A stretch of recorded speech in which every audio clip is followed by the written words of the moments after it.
ሰበር መረጃ ጦርነቱ አሜሪካ መንደር ገብቷል። በትላንትናው ዕለት በቴክሳስ ግዛት የሚገኘው ግዙፉ የቫሌሮ የነዳጅ ማጣሪያ በከባድ ፍንዳታ ነዷል። ፍንዳታው የአሜሪካን የኢነርጂ ደህንነት ስጋት ላይ የጣለ ሲሆን የኢራን ተልዕኮ የተቀበሉ ሰላዮች እጅ ይኖርበት ይሆን የሚለው ጥያቄ ዋሽንግተንን አስጨንቋታል። የሚገርመው ግን ሁሌም ፈጣን ምላሽ የሚሰጡት ዶናልድ ትራምፕ በዚህ ጥቃት ላይ እስካሁን በጥልቅ ዝምታ ውስጥ መሸሸጋቸው ብዙዎችን ግራ ጋብቷል። በሌላ በኩል ትራምፕ ጥቃት አቁም ያለው ባሉ በደቂቃዎች ውስጥ እስራኤል በትራምፕ ላይ በማመጽ በቴህራን ላይ ታይቶ የማይታወቅ የቦምብ ናዳ አውርዳለች። ኢራንም በበኩሏ የቴል አቪቭን እምብርት በሚሳኤል አጋይታለች።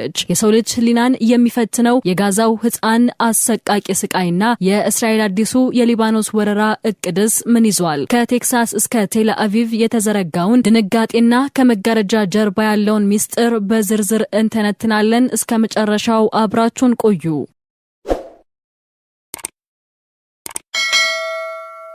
የመካከለኛው ምስራቅ ጦርነት እሳት አሁን በሺዎች የሚቆጠሩ ማይሎችን ተሻግሮ የአሜሪካን የኢኮኖሚ ጀርባ አጥንት መለብለብ ጀምሯል። ትላንት ሰኞ ዕለት በአሜሪካ ቴክሳስ ግዛት ፖርት አርተር በተሰኘችው ስትራቴጂካዊ የኢንዱስትሪ ከተማ የሚገኘው ግዙፉ የቫሌሮ የነዳጅ ማጣሪያ ፋብሪካ በከባድ ፍንዳታ ተናውጧል። ፍንዳታው እጅግ ኃይለኛ ከመሆኑ የተነሳ የከተማዋ ነዋሪዎች የመሬት መንቀጥቀጥ የመሰለ ድምጽ እንደሰሙና የቤቶቻቸው መስኮቶች ሲርገበገቡ ማየታቸውን ገልጸዋል። ከፋብሪካ የሚወጣው ጥቁር ጭስና ሰማይ የደረሰው ነበልባል ለብዙ ኪሎ ሜትር ርቀት የሚታይ ሲሆን የከተማዋ ከንቲባ ሻርሎት ሞሰስ ነዋሪዎች ለደህንነታቸው ሲባል በቤታቸው እንዲቆዩና መስኮቶቻቸውን እንዲዘጉ አስቸኳይ ትዕዛዝ አስተላልፈዋል። ይህ ፍንዳታ ለምን አሜሪካን አስደነገጣት? ምክንያቱ ግልጽ ነው። ይህ ፋብሪካ በቀን 435,000 በርሜል ነዳጅ የማጣራት አቅም ያለው የአሜሪካ የኤነርጂ ዋስትና ነው። ማጣሪያው ድፍድፍ ዘይትን ወደ ቤንዚን፣ ናፍጣና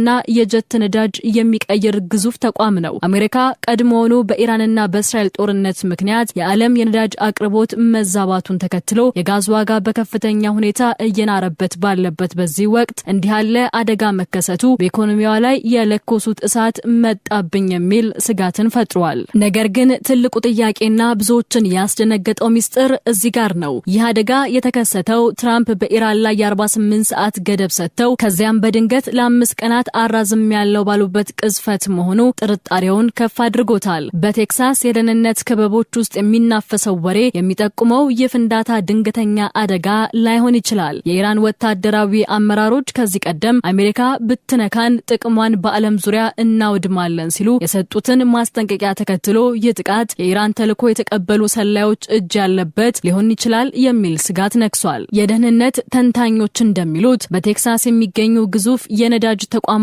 ውስጥ ዘልቀው የገቡ ሰላዮች የሳይበር ጥቃት ወይም ቀጥተኛ የጥፋት እርምጃ ወስደው ከሆነ ይህ ለዋሽንግተን ትልቅ የደህንነት ውድቀት ነው። ይህ ግምት እውነት ሆኖ ከተገኘ ግን አሜሪካ የምትሰጠው ምላሽ እጅግ የከፋና ወደማይመለስ ቀጥተኛ ጦርነት የሚከትል ሊሆን ይችላል። የሚገርመው ግን ፕሬዝዳንት ዶናልድ ትራምፕ ሁል ጊዜ ለእንዲህ አይነት ክስተቶች ፈጣን ምላሽ የሚሰጡ ቢሆንም በዚህ በቴክሳሱ ፍንዳታ ላይ እስካሁን በጥልቅ ዝምታ ውስጥ መሆናቸው ብዙዎችን ግራ ጋብቷል። ትራምፕ ዝም ያሉት በድንጋጤ ነው ወይስ ድርድሩ እንዳይበላሽ በሚል የጥፋቱን መንስኤ ለመደበቅ እየሞከሩ ነው? ጦርነቱ አሁን በኢራንና በእስራኤል ምድር ብቻ ሳይሆን የአሜሪካን የኑሮ ውድነትና የኢንዱስትሪ ደህንነት በቀጥታ እየመታ መሆኑን ይህ የቴክሳስ ፍንዳታ ትልቅ ማስረጃ ሆኗል። እንደ ተንታኞች ትንበያ ጦርነቱ አሁን ወደ አሜሪካ ጓዳ በሰላዮች አማካኝነት ዘልቆ ከገባ እጅግ አስፈሪው ጊዜ ሩቅ የመሆን እድል ጠባብና እስካሁን ካለው የከፋ ችግር ሊያጋጥም ይችላል ተብሏል። በሌላ በኩል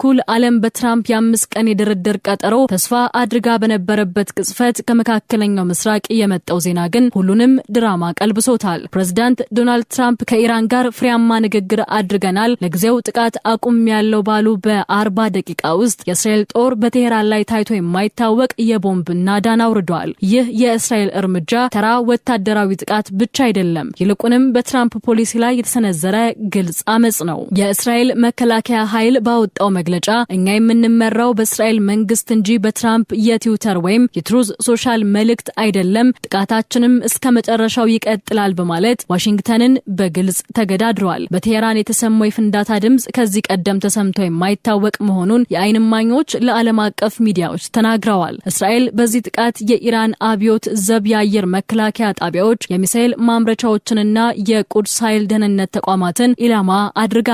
የሚገርመው ግን ትራምፕ የኃይል ማመንጫዎችን አትምቱ ቢሉም እስራኤልና አሜሪካ በኢስፋሃን የሚገኘውን የጋዝ መቆጣጠሪያ ጣቢያና የነዳጅ መስመር ላይ በድብቅ ጥቃት ማድረሳቸውን የኢራን የፋርስ ዜና አገልግሎት ዘግቧል። ይህ በእንዲህ እንዳለ የኢራን ምላሽ ብዙም አልቆየም። ዛሬ ማለዳ የኢራን ባላስቲክ ሚሳኤሎች የቴልአቪቭን እምብርት ሰንጥቀው ገብተዋል። ቢያንስ 4 የሚሳኤል ምቶች በከተማዋ መካከለኛ ክፍል ያረፉ ሲሆን አንዱ ሚሳኤል 100 ኪሎ ግራም የሚመዝን የጦር ጭንቅላት ይዞ በአንድ ህንጻ ላይ ቀጥተኛ ምታርፏል። ምስሎች እንደሚያሳዩት በቴልአቪቭ ጎዳናዎች ላይ መኪናዎች በእሳት ጋይተዋል። 3 ግዙፍ ህንጻዎችም ክፉኛ ፈርሰዋል። እስራኤል 6 ሰዎች ቀለል ያለ ጉዳት ደርሶባቸዋል ብትልም የሚሳኤሎቹ ክብደትና የወደሙት ህንጻዎች ሁኔታ ግን የጉዳቱን መጠን እጅግ የከፋ ሊያደርገው እንደሚችል ይገመታል። እዚህ ጋር አንድ ትልቅ ሚስጥር አለ። ትራምፕ ሰላም መጣ ሲሉ እስራኤል ደግሞ ጦርነቱ ይቀጥላል ማለቷ በሁለቱ ወዳጅ ሀገራት መካከል ከፍተኛ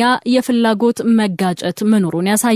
እስራኤል ትራምፕን በመቃወም ቴህራንን መምታቷ አሜሪካን ወደማትፈልገው ቀጥተኛ ጦርነት ጎትቶ ለማስገባት የተሸረበ ሴራ ይሆን ወይስ ትራምፕና ኔታንያሁ ዓለምን ለማደናገር ጥሩ ፖሊስና መጥፎ ፖሊስ ድራማ እየሰሩ ነው? ምላሽ የሚሻ ጉዳይ ነው። ኢራን በበኩሏ አሜሪካ ብታቆምም እስራኤል እስካላቆመች ድረስ ጥቃታችን አይቆምም በማለት በቴልአቪቭ ላይ የጀመረችውን የሚሳኤል ዝናብ እንደምትቀጥል ዝታለች። ጦርነቱ አሁን ከቁጥጥር ውጪ በሆነ ፍጥነት ወደ አደገኛ ደረጃ እየተሸጋገረ ነው። የመካከለኛው ምስራቅ ፍጥጫ ከሚሳኤልና ከቦምብ ጩኸት ባለፈ የሰው ልጅ ህሊና እጅግ የሚፈትኑ አሰቃቂ ድርጊቶች የሚፈጸሙበት አውድ ሆኗል። የኢራን ፓርላማ አፈ ጉባኤ መሐመድ ባገር ቀልቢፋ ትላንት ሰኞ ዕለት ባወጡት እጅግ ጠንካራ መግለጫ ዓለም አሁን ባለችበት ሁኔታ በሁለት ጎራ መከፈል እንዳለበት አስታውቀዋል። ቀልቢፋ እንዳሉት ዓለም ወይ ከተከበበችው ጋዛ ጎን መቆም አለባት ወይ ደግሞ ህፃናትን ከሚያሰቃዩ ቀኝ ገዢዎች ጋር መወገን አለባት። በመካከላቸው ምንም አይነት ገለልተኛ ቦታ የለም ሲሉ ተደምጠዋል። ለዚህ የቀልቢፋ ቁጣ ምክንያት የሆነው ደግሞ በጋዛ የተፈጸመው አንድ እጅግ ዘግናኝ ድርጊት ነው። የ1 ዓመት ከ6 ወር ዕድሜ ያለው ካሪም የተሰኘ ህፃን በእስራኤል ወታደሮች እጅ ለ10 ሰዓት ያህል ታስሮ እጅግ አሰቃቂ ስቃይ ደርሶበታል። የህፃኑ አባት ኦሳማ አቡ ናስር በወታደራዊ ኬላ ላይ ለምርመራ በተያዘበት ወቅት ወታደሮቹ አባቱን ለማስገደድና ቃሉን እንዲሰጥ ለማድረግ ሲሉ በህፃኑ ካሪም እግር ላይ ሚስማር መምታትና በሲጋራ የመጥበስ አሰቃቂ ድርጊት መፈጸማቸውን የህክምና ሪፖርቶችና የፍልስጤም ቴሌቪዥን አረጋግጠዋል። ይህ ድርጊት በዓለም አቀፍ ደረጃ ከፍተኛ ቁጣን የቀሰቀሰ ሲሆን ጦርነቱ ከወታደራዊ ግብ አልፎ ወደ ሰብአዊነት መጥፋት እያመራ መሆኑን ያሳያል። በሌላ በኩል እስራኤል በሊባኖስ ላይ የጀመረችውን ወረራ ወደ አዲስና አደገኛ ምዕራፍ ለማሸጋገር መዘጋጀቷ ታውቋል።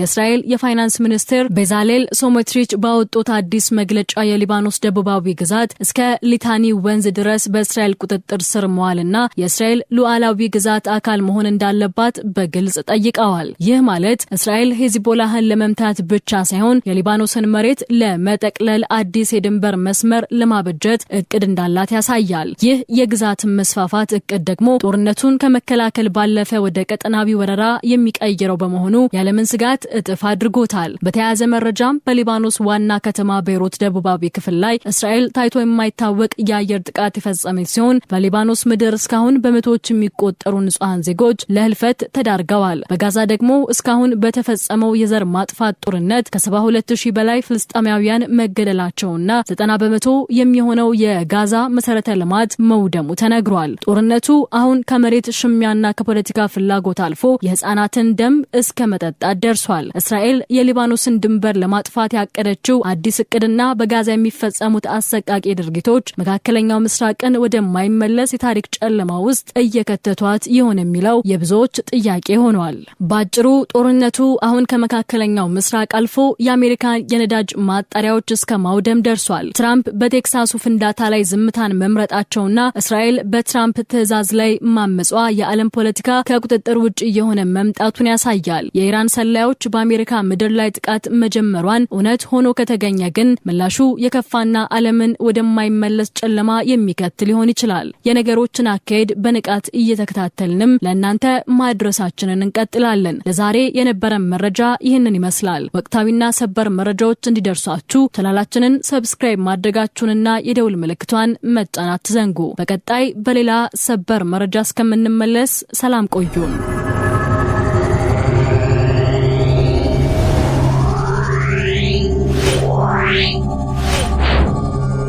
Yeah.